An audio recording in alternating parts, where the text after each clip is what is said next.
सिद्ध नहीं होता। सच्ची मानिए 3 घंटे नींद में काम हो जाता है, अधिक से अधिक 4 घंटे। ये सोना हमारे लिए बहुत हानिकारक है और ये सोना हमारे लिए लाभदायक भी है। दोनों बात समझना।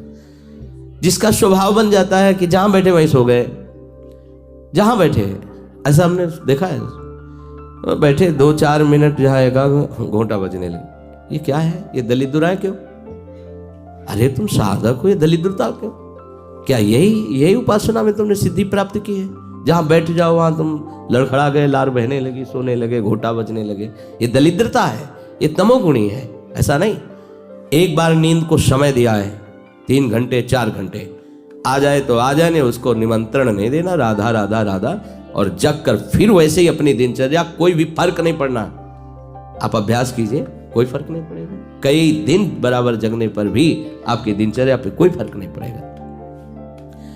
जो अपना स्वभाव बिगाड़ रहे हैं वो अपना नाश कर रहे हैं। अधिक पड़े हैं, सो रहे हैं, ये ठीक बात नहीं है। बार बार जो अधिक पड़े रह करके सोने का अभ्यास किए हैं, वो कहीं भी रहे उनको बार बार नींद सताएगी। पड़े रहने में जिनको सुखानुभूति हो रही, सोने में जिनको सुखानुभूति हो रही, वो भजन क्या करेंगे? जो ज्यादा नींद लेते हैं उनकी गाढ़ नींद कभी नहीं होती है। मतलब अब सो चुके, थक गए, ऐसा नहीं आएगा। उनको बहुत प्रकार से विघ्न पड़ने लगते हैं, स्वप्न आदि आने लगते हैं, नींद का स्वरूप लंबा हो जाता है, 10 घंटे 12 घंटे। हमको एक ने बताया था कि हम केवल भोजन के लिए उठते हैं और अपने कमरे में ही पड़े रहते हैं, 18 घंटे वो सोते हैं। क्या जीवन आपका है? ये जीवन है? सोना बहुत हानिकारक है। अरे हम परमार्थ के पति के जितनी बार नाम जप कर लिए वो हमारे बैंक में जमा हो गया। सो के क्या बर्बाद करना है?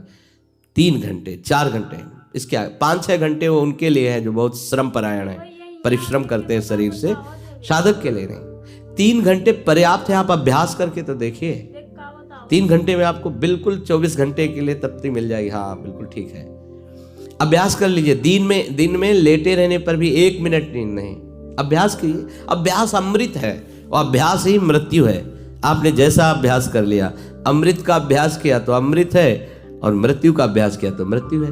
भोगों का अभ्यास करना, सोने का अभ्यास करना, प्रपंच में अधिक रुचि रखना, ये सब मृत्यु है। नामामृत, लीलामृत, रूपामृत, धामामृत, इसका अभ्यास करो, अमृत है ये। शरीर उसका बहुत सोने पर भी आलस्य से भरा रहेगा। आलस्य के कारण वो भजन में जे भी बैठेगा 2-4 मिनट में ही माला छूट जाएगा और नींद आ जाएगी। ऐसा दर्शन होता है। वो बहुत कोशिश करते हैं, बस ऐसे हो जाते हैं। ये कैसे हो गया? तुम्हारा क्या अभ्यास है? ऐसे कैसे कोई हम पे ऐसे कैसे हावी हो सकता है? कोई हमारे ऊपर ऐसा कैसे शासन कर सकता है? चाहे नींद हो या काम हो या क्रोध हो, आप क्या हो? आप समझो, आप भगवान के अंश हो और आप इतना अधीन होते चले जा रहे हैं शरीर के। सत्संग हो रहा है, आप मुंह बगाड़ के सो रहे हैं। कीर्तन हो रहा है, आपको झटके नींद के आ रहे। धिक्कार है आपको जीवन को। आप साधक हो, आप उपासक हो, ये क्या हो रहा है? जहां आपको संपूर्णतया सावधान होकर चैतन्य रहना है, वो आप सो रहे हो। कैसी आपकी दिनचर्या, कैसी आपकी साधना है? आप हो क्या? विचार करना चाहिए। डांटने की विषय नहीं है, कोई तुम्हें जगाए विषय नहीं है। भगवत कृपा से जीवन में कभी अलार्म नहीं बजाया कि हमको इतने बजे उठना है, पता नहीं उठ पाए कि ना उठ पाए। अभ्यास योग युक्त चेतसा नान्यगामिना, ऐसी स्थिति हो कि हम उठ ना पाए तो बात अलग की है। बख्शना नहीं इस शरीर को, अब भाई हमें चलो हम नहीं आ रहे, ऐसा नहीं। अगर सांस है, दम है, बिल्कुल इसको बख्शना नहीं। हम केवल आपको उपदेश नहीं कर रहे, बख्शना नहीं। शरीर के प्रति इतना प्यार नहीं दिखाना कि वो हमारे प्यारे से हमको दूर कर दे, ऐसा नहीं। ये जड़ वस्तु है, ये चैतन्य नहीं है। तुमसे ये चैतन्य है, तुम अपनी चैतन्यता को समझो, इसके अधीन हो रहे हो। ये तो बहुत बुरा लगता है जब कोई साधक सत्संग में या माला लेकर भजन करने में या पाठ करने में सो रहा है, तब लगता है। ग्रंथ सामने खोड़ा है, थोड़ा पाठ कर ऐसे ऐसे। एक जगह दर्शन किया, दर्शन कर ले जाते थे, वो भागवत का स्वाद है। वो श्री जी के सामने भागवत पढ़ते पढ़ते नाक और माथा पूरी भागवत में रख दिया और 2500 लोग आ जा रहे हैं ऐसे, तो उनको जैसे कहते हैं पंडित जी श्री हरिवंश, हाँ श्री हरिवंश। अब ये हो क्या रहा है, क्या हो रहा है? अगर आपके अंदर नींद है तो आप चैन से 1-2 घंटे सो लिए दीजिए और फिर बैठिए, चैतन्य होकर बैठिए। ये अपमान है शास्त्रों का। आप चैतन्य घन प्रभु के वचन पढ़ रहे हैं, आपको नींद आ रही, प्रभु की चर्चा हो रही, आपको नींद आ रही। कभी विषय चर्चा में आपको नींद आई? कभी फिल्म देखने में नींद आई? नौटंकी नाटक देखने में, रिश्ते नातेदारों से बात करने में, रिश्ते नातेदारों, आपका लड़का विदेश में रह रहा हो, उसकी कोई बात बता रहा हो, आपको नींद आएगी? नहीं आएगी। लेकिन अपने परम प्राण स्वरूप आत्म स्वरूप श्री प्रियालाल की चर्चा हो रही, आपको नींद आ रही है। अब हो क्या हो, जरा विचार करके देखिए। तो ये आलस्य के कारण उसके भजन में भारी बाधा हो जाएगी। उसका योग कभी सिद्ध नहीं होगा जो अधिक सोता है। सबसे प्रार्थना है आप अपने लिए नींद का समय निश्चित करें अपने हिसाब से, शरीर का परिश्रम देख करके। अब जैसे जो उपासक रात भर सेवा में लगे रहते हैं, हम उनके लिए कहेंगे कि चाहे दिन हो चाहे रात हो, आप 4-5 घंटे आराम से सोइए। प्रार्थना है कि सोइए, क्योंकि आप जवान साधक हैं। सोएंगे तो आपकी इंद्रियां फिर भजन में लगेंगी। आप अपने को देखिए, यदि आप कोई सेवा बल वाली नहीं करते हैं तो 4 घंटे से ज्यादा आप रहेंगे। अच्छा उपासक 3 घंटे में हो जाता है। अब आप लोग देख लीजिए, अपनी एक दिनचर्या में नींद का समय आप निश्चित कीजिए, और जो निश्चित कीजिए उसे कम से कम 10 वर्ष तो निभाइए। यहां 2-4 दिन में दिनचर्या बदल जाती है, ऐसे नहीं होना। साधु का ऐसा नहीं होता। कुछ नियम लो तो 10-5 वर्ष तो चलो, 2-4 दिन में सब फिसल जाते हो, क्या फायदा है? एक नियम लो, हम इतने घंटे सोएंगे, हम छूट देते हैं आपको। आप अपने आप ने नियम लो कि हमारा इतने घंटे में हो जाएगा। उस घंटे को आप लिख लो अपने सामने कि मुझे इतने घंटे केवल सोने के लिए सत्संग में अनुमति है, क्योंकि हमने वहां इतना नियम लिया था। आप ले, बताने की जरूरत नहीं। आपके द्वारा लिया हुआ नियम फिर आपसे कभी नहीं टूटना चाहिए। स्वीकार करो आप अंदर से कि आप इतना सोएंगे, पर लिमिट हम बता देते हैं। शरीर अधिक श्रमित जो सेवा में होता है 5 घंटे, गृहस्थी है तो 6 घंटे, साधक है 4 घंटे। भजनानंदी को कहना ही नहीं पड़ेगा, 3 घंटे में हो जाता है। इसी के अंतर्गत आप चयन कर लीजिए। 6 से 7 में मत बढ़ना, क्योंकि सत्संगी हो, इतना भारी श्रम तुमसे नहीं होता। बलराम ब्रजवासी है, 20 वर्ष की बात बता रहे हैं, एक दिन की नहीं, 20 वर्ष की नित्य दिनचर्या से वृंदावन की परिक्रमा, और कितनी मेहनत से चक्की चला करके 150 रुपया करके घर परिवार चलाना, संत सेवा करना, सत्संग सुनना, ये सब। गृहस्थ है, परिवार है, भागे घूम रहे हैं परमार्थ के लिए, नंगे पैर पूरे वृंदावन। 20 वर्ष पानी गिरे, पत्थर गिरे, कोई मतलब नहीं। इतनी एड़ी फट गए एकदम। अब उनको क्या कहोगे? साधु नहीं कहोगे तो क्या कहोगे? ब्रजवासी हैं, रात दिन प्रभु का नाम स्मरण, सत्संग, परिक्रमा सब कर, और मेहनत उठा के बोरा भर बेचना, उसमें कहीं 10-20-50 रुपया बचा लेना, परिवार का पोषण करना। आपके लिए तो कोई सेवा ऐसी नहीं मेहनत वाली। फिर आप इतना लंबा सफर कैसे सो सकते हैं? वो गृहस्थ होते हुए 2-2:30 बजे जगते हैं, तब अपनी दिनचर्या पूरी करते हैं।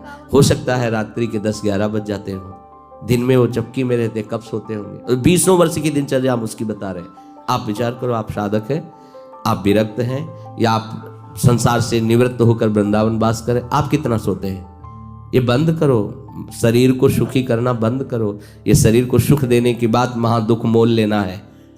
निश्चित करो आप अपने समय को सोने का। कर लिया? हाँ, अपना समय निश्चित करो।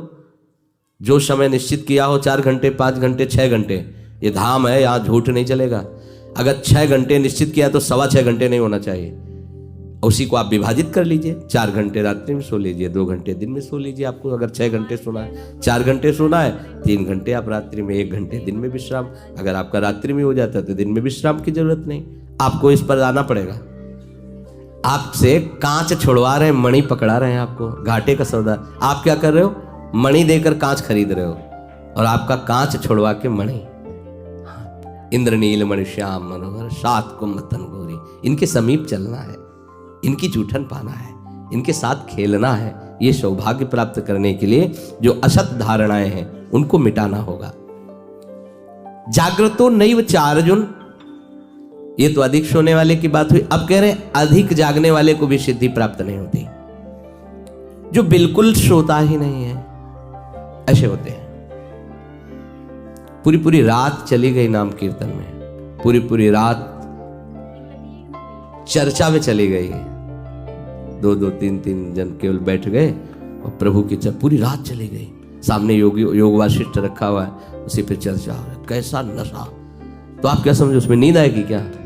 जो इंद्रियों को खुराक मिलनी चाहिए वो मिल जाती है। बड़े बड़े महापुरुषों को देखो, राय रामानंदाचार्य जी, राय राम गाते हैं महाप्रभु चैतन्य देव, पूरी पूरी रात चर्चा हो रही, पूरी पूरी रात कीर्तन हो रहा है। क्या होता है कि सुबह सब ऐसे लुढ़के हैं नींद में? नहीं, यहां उनकी बात हो रही है जिनकी अभी रुचि भजन में नहीं हुई है। उनको समय से सो जाना चाहिए, समय बर्बाद नहीं करना है। जो नींद का समय दिया है उसमें नींद आए या ना आए, हमें सोने के लिए नहीं लेटना है। जब लेटे देखा हाँ इस समय से इतना समय लेटने में देना है, नाम शुरू किया, तन्मय हो गए। जब नींद आई, जब आंख खुली बस फिर मंत्र में तन्मय फिर लग गए। ये भजन है।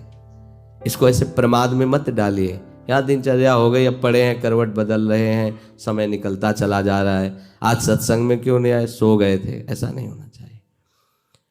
जो बिल्कुल नींद नहीं लेता उसका अभ्यास ठीक नहीं होगा, वो निरंतर भजन में बाधा पहुंचा देगा। जो ऊंचाई पर चढ़े हुए महापुरुष हैं वो सत्संग और नाम कीर्तन और भगवत चिंतन से ऐसी सामर्थ्य प्राप्त कर लेते हैं कि वो कई दिन भी ना सोएं तो उनको विक्षेप नहीं होगा कि परेशान है, इनको तो नींद ही नहीं आई है। क्योंकि उनके जागने में इंद्रियों को वो सब मिल जाता है जो सांसारिक पुरुष को नींद में इंद्रियों को विश्राम मिलता है, उनको भजन में मिल जाता है। परंतु उस स्थिति तक पहुंचने के लिए समय से सोना आवश्यक है। जब विश्राम और इंद्रियों को खुराक नींद की मिल जाती है तो वो भजन में हमारा ज्यादा सहयोग करते हैं। इसलिए उचित समय निश्चित करो नींद का, और उतना ही आप उसको शयन के लिए दो, नींद आए या ना आए, ठीक समय पर उठ जाओ। उठने की प्रवृत्ति का होता है कि सबसे पहला काम, जहां आपकी घड़ी पे दृष्टि गई कि हमारा समय उठने, तो सबसे पहले बिस्तर से हट जाओ। आप ओढ़े हो उसको तुरंत हटाओ। गर्मी है, आप पंखा एसी जो भी चला तुरंत पहले उसको बंद करो। सुविधाओं को पहले हटाओ, फिर बैठ जाओ। कुछ देर नाम जब, गुरुजनों का चिंतन, फिर अपनी दिनचर्या प्रारंभ। जो कंबल में ऐसे रजाई में ओढ़े ओढ़े ही सोच रहे अभी तो 2 बजने में 10 मिनट बकाया, 10 मिनट में उठ जाएंगे, तो ऐसा वो विक्षेप हो जाएगा कि वो 2 घंटे आपको समझ में नहीं आएंगे। फिर 4 बजे आप उठो, 4 तो 4, बहुत गलती हो गई। ऐसे नहीं किया जाता। अपने लोगों ने ऐसे अभ्यास नहीं किया, तुरंत फेंको, तुरंत खड़े हो गए। पता है कि बैठेंगे तो नींद आई जाएगी, चलते हुए भगवत स्मरण कर रहे, जल पिया, शौच स्नान, अपनी दिनचर्या में। ये चित्त हमारे बस में नहीं, हम चित्त के बस में है। जो चिंतन कराता है हम वही।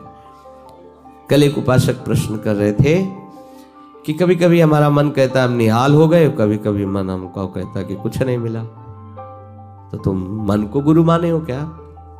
मन को आराध्य देव माने हो क्या? मन को अपना मित्र माने हो क्या? ऐसे सलाहकार की क्या बात कि कभी कभी कहता है तुम जीवन मुक्त हो गए, कभी कभी कहता है तुम विषयी हो। उसकी बात थोड़ी माननी है। वो अपनी स्थिति बता रहा है, मन तुम्हारी स्थिति नहीं बता रहा है। जब कभी भगवदानंद में तो मन कहता है निहाल हो गया, और जब विषयानंद में तो लगता है मैं फंस गया। तो तुम उसको देखने वाले हो, तुम उसको चलाने वाले हो, तुम ही से वो चल रहा है तुम्हारी शक्ति से, तो तुम रो काहे को रहे हो, व्यथित क्यों? मतलब कोई भी प्रश्न करने के पहले आपने चिल्ला के रो दिया, अब सब प्रश्न का रहस्य नहीं मिल पाएगा आपको, क्योंकि पहले देख लिया कि आप नहीं। गंभीर, किसी संत के पास जाने के लिए पहले गंभीरता पूर्वक प्रश्न करो। कोई भावुकता की बात आ रही है, आप रो देते हो तो अच्छी बात है। अब आप प्रश्न कर रहे हो, पहले तो चिल्ला चिल्ला कर रो रहे हो, पूरा वातावरण जो है आपने गंभीरता से रहित कर दिया। और दूसरी बात, आप समझोगे क्यों रो रहे हो। अगर प्रियाजू की प्राप्ति के लिए तो सभा में चिल्ला के रोने की जरूरत क्या है? प्रियाजू की प्राप्ति के लिए तो एकांत में रोइए, खूब नाम जप कीजिए। अगर सभा में आए हैं प्रश्न करने के लिए तो गंभीर रहिए और मुस्कुराते हुए प्रश्न कीजिए।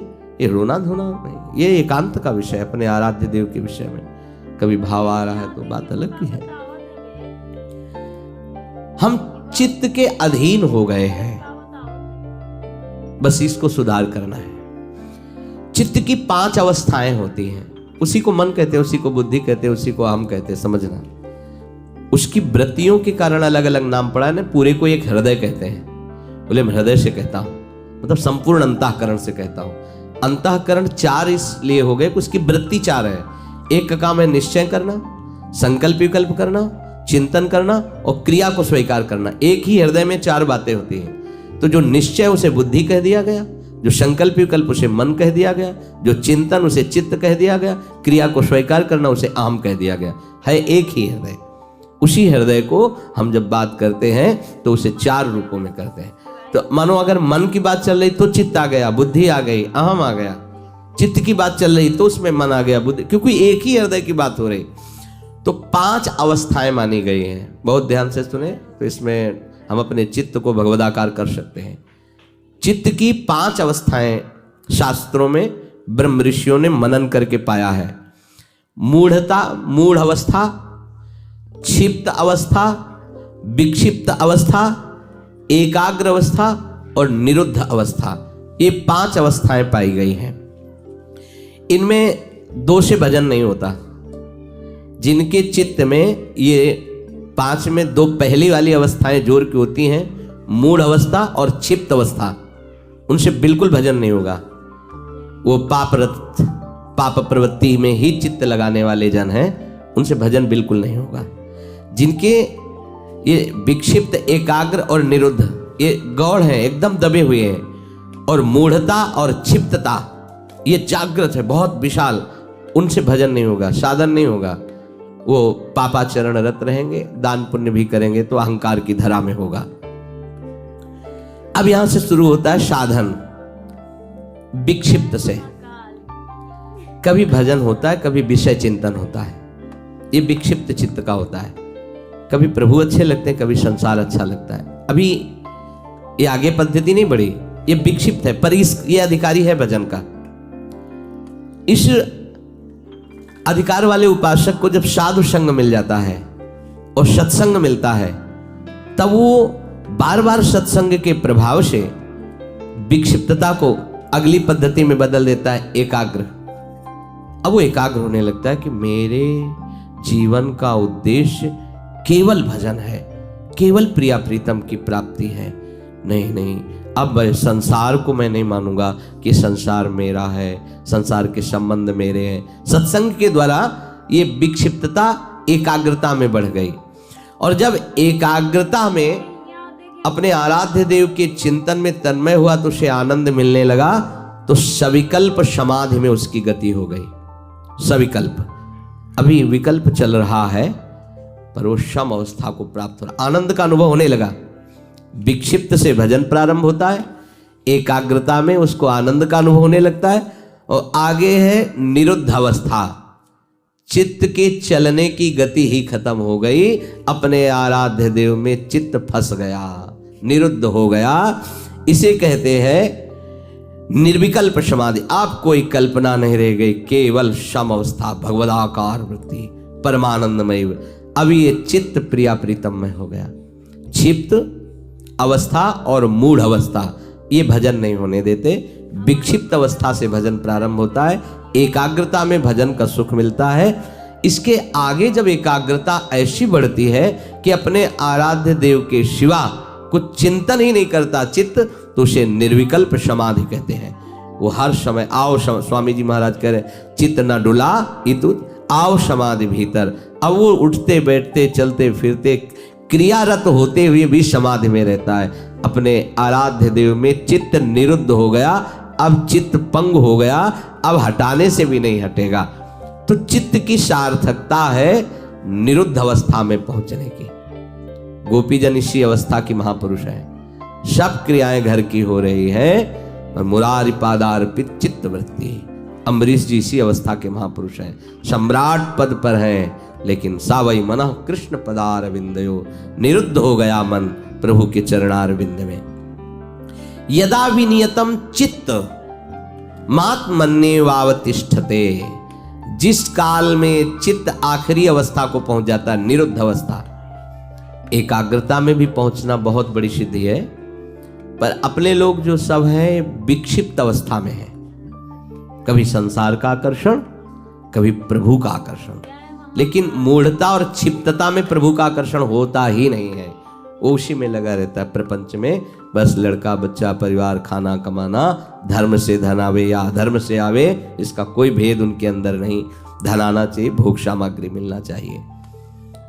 जो विक्षिप्त अवस्था से भजन प्रारंभ होता है वो संत संग से एकाग्र होता है, और भजन का जहां आनंद मिला वो निरुद्ध हो जाता, फिर छोड़ नहीं सकता। फिर तो चित्त प्रभु के चरणों में, या चित्त चोर ने चित्त को चुरा लिया। ये जो स्थिति है उसे कह रहे हैं विनियतम चित्तम यदा। यदा माने उस समय जिस काल में चित्त निरुद्ध अवस्था को प्राप्त हो जाता है, वो स्थिर हो जाता है अपने स्वरूप में, आराध्य देव में। चित्त भगवदाकार हुआ कि अपना वपु अनुभव में आ जाता है। जो स्वरूप है सहचरी वपु, सहचरी वपु अपने आराध्य देव के समीप ही होती है। इसलिए आराध्य देव अलग से ध्यान में नहीं आते, अपने को वहीं देखता है प्यारी जो प्यारे जो के समीप। जब राधिका श्याम प्रसन्न भये तब नित्य समीप सु खैंच लये, और हरिवंश समीप सदा तिनके सुख संपत्ति दंपति जो जिनके। तो हम अभ्यास करें, हमारा चित्त विषयों में विक्षिप्त न हो, प्रभु के नाम रूप में एकाग्र हो, और ऐसा एकाग्र हो कि फिर चलायमान ही न हो, अर्थात निरुद्ध हो जाए, तो हमारी स्थिति प्रिया प्रीतम की समीपता का अनुभव कर।